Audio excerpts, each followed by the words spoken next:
നമസ്കാരം. പാക് അധീന കാശ്മീരിൽ കൂടെ റോഡൊരുക്കം എന്നൊരു ആഗ്രഹമുണ്ടെങ്കിൽ അത് നടക്കില്ലെന്ന ചൈനയോട് തുറന്നു പറഞ്ഞ് പ്രധാനമന്ത്രി നരേന്ദ്രമോദി. ഷാങ്ഹായ് സഹകരണ ഉച്ചകോടിയിലെ പ്രസംഗത്തിലാണ് ചൈനയ്ക്ക് മുന്നറിയിപ്പുമായി പ്രധാനമന്ത്രി നരേന്ദ്രമോദി രംഗത്ത് വന്നത്. അടിസ്ഥാന സൗകര്യത്തിനും വ്യാപാരത്തിനും മറ്റു രാജ്യങ്ങളുടെ പ്രദേശം കയ്യേറിയുള്ള നിർമ്മാണ പ്രവർത്തനം പാടില്ലെന്നാണ് പ്രധാനമന്ത്രി നരേന്ദ്രമോദി മുന്നറിയിപ്പ് നൽകിയത്.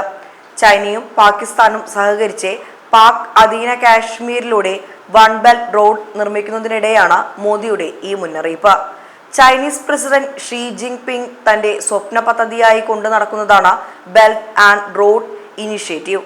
പാക് അധീന കാശ്മീരിലൂടെ ഈ പദ്ധതി കൊണ്ടുപോകാൻ ചൈന തീരുമാനിച്ചതിനെ തുടർന്നാണ് ഇന്ത്യയും ചൈനയും തമ്മിലുള്ള ബന്ധം വഷളായത്. ഗാൽവാൻ വാലിയിലെ സംഘർഷം അടക്കം സംഭവിച്ചത് ഇതിനെ തുടർന്നാണ്. ഇതുകൂടാതെ ഭീകരവാദത്തോട് ഇരട്ടത്താപ്പ് പാടില്ലെന്നും ഭീകരർക്ക് സഹായം നൽകുന്നവരെ ഒറ്റപ്പെടുത്തണമെന്നും മോദി ആവർത്തിച്ചു.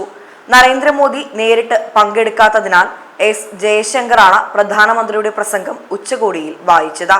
News desk Bharathabhoomi.